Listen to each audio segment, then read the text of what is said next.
Good morning, everybody.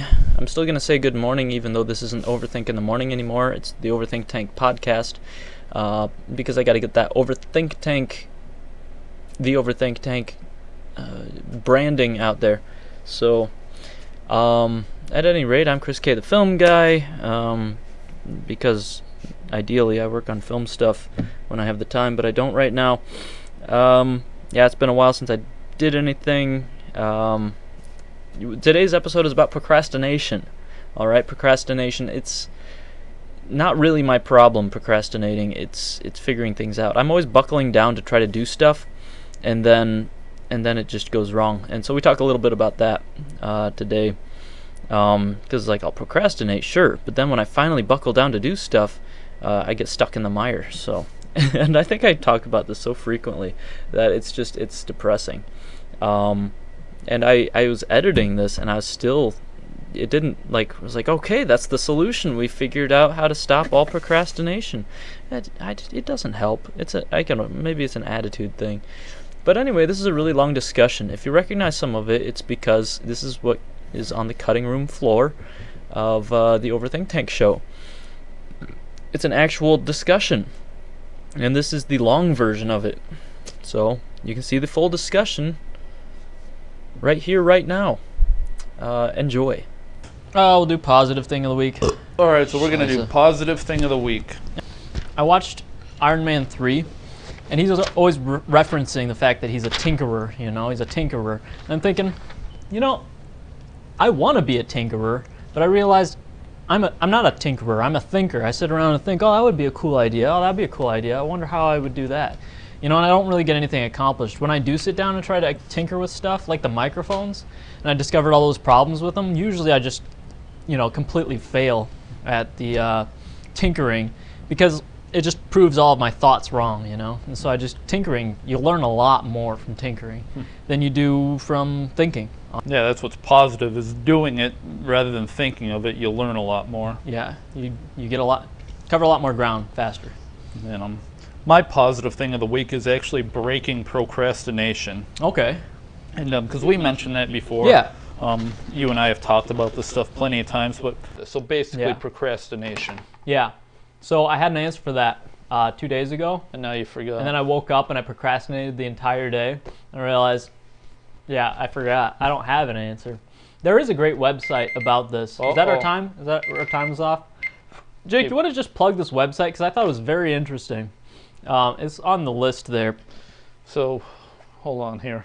Oh, it's HTTP. It's wait but why. It's waitbutwhy.com. You're never gonna get through this. / WAITBUTWHY.com. It's in the link below. So just click it. It's a really cool story.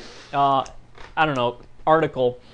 But the thing is, I thought about it all day. And I ended up psyching myself out, and all of a sudden I just didn't feel motivated to do anything anymore because I was thinking about that article all day.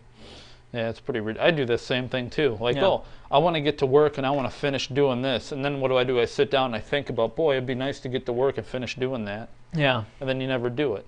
Yeah. It's kind of like another movie quote type thing I heard from a movie. I don't remember the quote, but basically a guy was talking. He says, all we do is pat each other on the back and tell everyone how good of a job we do. And then when it comes time to work, we don't actually work. We just keep patting each other on the back and telling everyone how awesome we are. Telling stories. There's some great comment on one of those questions was, so the little things, they snowball into bigger things. That's basically the thing. So you start procrastinating a little bit. It's like, okay, I can do this. I deserve this. I can do that. And it snowballs.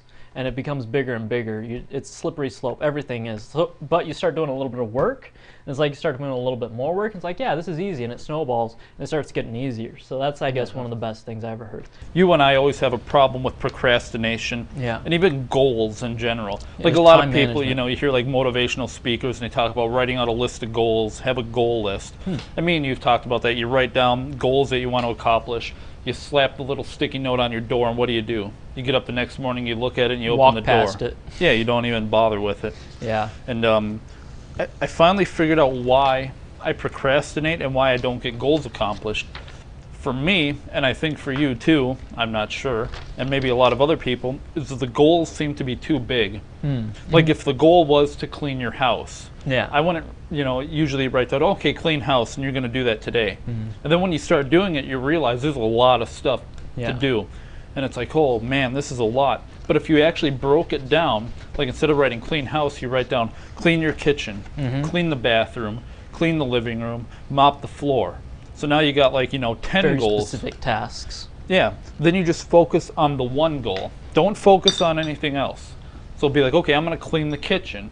So then if you do that, now you got that goal accomplished. You don't have to worry about getting it all done in one day as long as you're accomplishing those goals. Yeah. And I have a big list of stuff that I want to get done, but they were all giant goals, and I finally broke them down into little tasks, and all of a sudden, hey, I'm getting stuff done now. Sweet. Yeah. I had a bunch of lighting equipment sitting around broke that I had to fix and never got around to it because I always expected to, I'm going to do all my lighting equipment in one day. Yeah. It's like, no, just fix it, break it down into goals, and then there you go. Nice. Now both my lighting equipment things are fixed. I got this taken care of. I got that taken care of. Huh. So that's something positive. Awesome. Yeah, I love that accomplishment. Break it down to small tasks. We also have a cool link to a nice article about procrastination and stuff like that. We threw it on the last video. We'll throw it at the bottom of this video because it fits in. And it's I already plugged it in the last one, so I'm not even going to worry about it. All right, so negative thing of the week. What's yours? Negative thing of the week kind of stems from my positive thing of the week. When I sat down and started tinkering with these microphones, trying to get rid of that dang buzz, which, you might hear it if I do something like that, and it's like it picks up radiation all over the place, and I just try to wire it correctly. It's just one of those situations where you start on a task. It's kind of like the carrot on a stick thing. I don't know if you know, like the horse, you dangle a carrot on a string in front of the horse to make it go forward. It thinks it's going to get the carrot. It's kind of like that, except the carrot is like in a box labeled, there may be a carrot in this box, because that's what my hope is. Like I'm going to maybe accomplish this. I'm going to go about it to try to find out if I can accomplish this.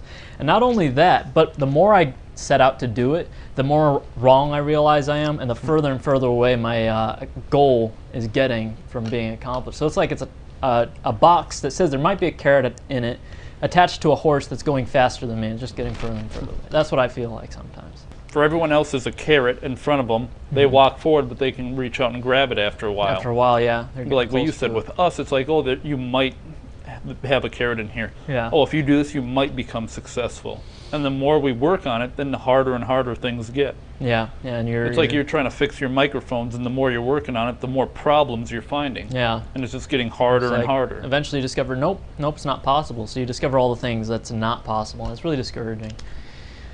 But eventually you get around it, yeah. That's a downer. You? Yeah, so my negative thing of the week is actually the big retro and nostalgic 90s craze that's been going on. Like with 80s and 90s and even 70s, like pop culture, memorabilia. The whole world is going crazy over it. And it irritates me because I love that stuff. Yeah. This is stuff that I grew up with. I was born in 1985. I grew up in the 90s watching all these shows and cartoons and collecting the toys and Teenage Mutant Ninja Turtles and Ghostbusters. Yeah. I love this stuff. I started becoming really nostalgic about it probably around 2006, 2007. Yeah. Me and my friends would reminisce and talk about, oh, you remember this show, you remember that show. And it was something like, it was special. Because not everyone was into that stuff. Yeah. For example, I collect Ninja Turtle toys, Ghostbuster toys, video games. I have this huge retro collection. Somebody comes over to my house and they see it and they're like, wow, that's really neat, that's really cool. That's something interesting that you don't see every day. Even you've probably thought that with my collection. Yeah. But now, tons of stuff here. It's like everyone has it. Now if someone comes over and sees my collection, it's like, oh isn't this neat? And they're like, oh, yeah. Everyone does that now. Yeah. So what's the big deal? It's like, oh, I bought one of those at a thrift store last week. It's, yeah, we grew up with this stuff. Yeah, and we threw it on the shelf. Like, people are just buying it up now from eBay because they think it's cool now. Yeah, it's like, and it makes me mad because I know a lot of the people, too, that are into it aren't even close to our age. It's like they were born in, like, 1999. And you know what it is? I think, I don't know, I've said it before, but not here. It's a cultural nostalgia. It's like they realize that it has a value to the culture, Yeah. and then it like seeps into their psyche somehow, and like they like it, like people liking 20s music, you know. And it's like I like the 20s music. I like the Bing Crosby stuff, the 30s, the 40s, you know, and I listen to that stuff on my radio all the time, or on Pandora or stuff like that. And like, why do I like it? It's like, oh, it's nostalgic. We said that in one of our music classes. Oh, because it's nostalgic. I'm like, what are you talking about? You weren't around in the 20s, the 40s. But it's kind of it's a cultural nostalgia. That's what I feel like. Man, that was another thing too that was kind of weird about it. Like, well, you said the 20s and 30s. Let's say you like the music, right? But your whole house isn't decked out in like 20s and 30s. That's true. Stuff. Yeah. But it's like everyone is doing that now. Yeah. It's not like they're picking like one thing. Like, oh, I like 90s Nickelodeon, but oh, you know, Jinko jeans, I don't remember that. Yeah. You know, it's like, oh, you figure maybe they pick one thing here and one thing there, but They're making their entire lives about it. Yeah, now like 90s is everywhere. They're making TV shows, movies. I mean, commercials. People are playing Mario Brother games in the commercial. Yeah. It's like this stuff used to be special, and now it's just mainstream. It's out everywhere.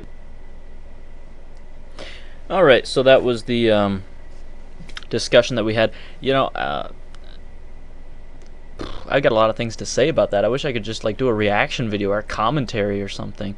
Starting back with the procrastination thing, Jake said a lot of good stuff. It's like breaking goals down into smaller goals, more manageable goals. That was all laid out on waitbutwhy.com. Interesting fact about waitbutwhy.com is I was having trouble with procrastination, so I typed in how do I stop procrastinating, and the first thing that came up was his article on waitbutwhy.com. And so I read that article. You know the story there, but I talked about it on the Overthink Tank because I thought, wow, this is good stuff. 1 month later, the guy who wrote the article was asked by TED to do a TED Talk on that article. And so he did the TED Talk on procrastination on that whole article. Now there's stuff that he cut out of the TED Talk, like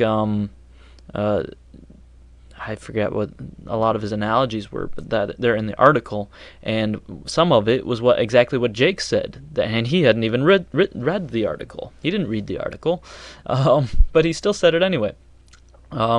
Breaking goals down into smaller goals was one of the things, because you have this vague notion of things you got to do, and it's too much.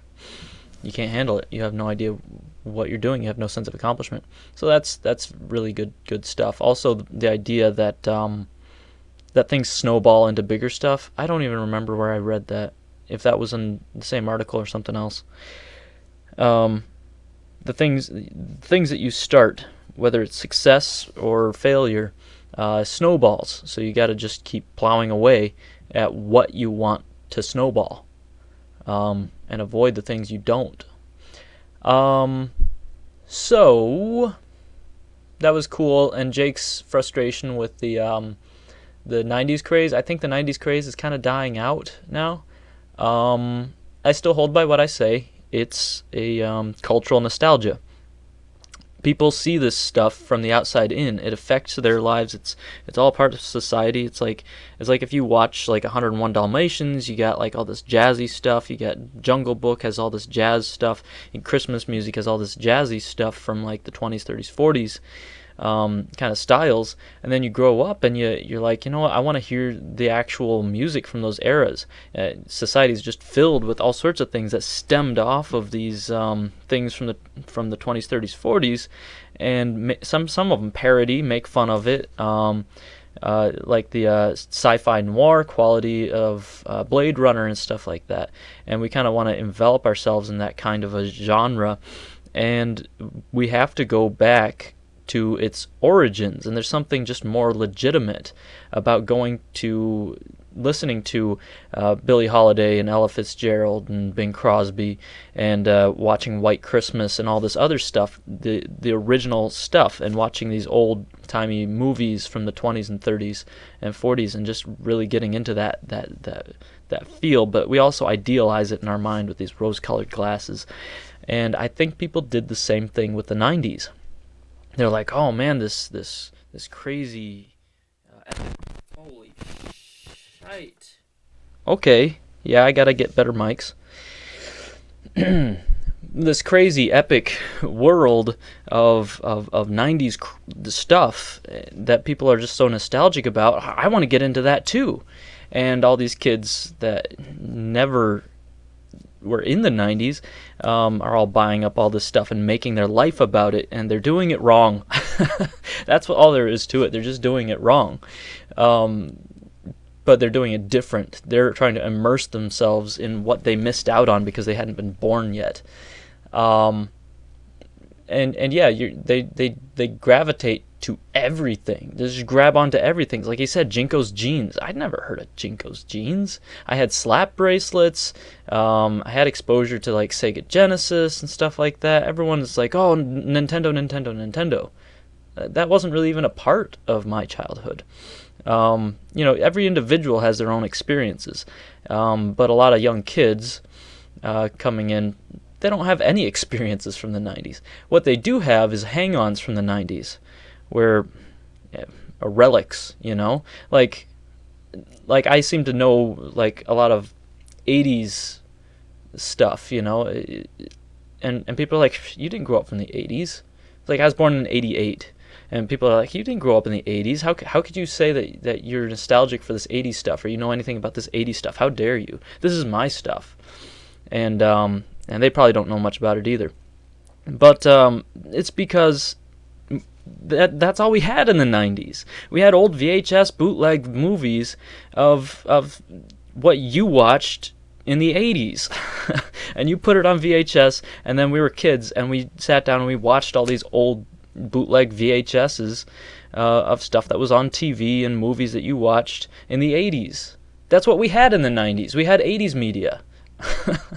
So don't get on my case for liking 80s stuff, even though I didn't grow up through the 80s. And I'm sure it's the same case with some of these kids from the 90s, except all of them are probably just like sitting there staring at their phones, and they don't understand even what a flip phone is, let alone a landline.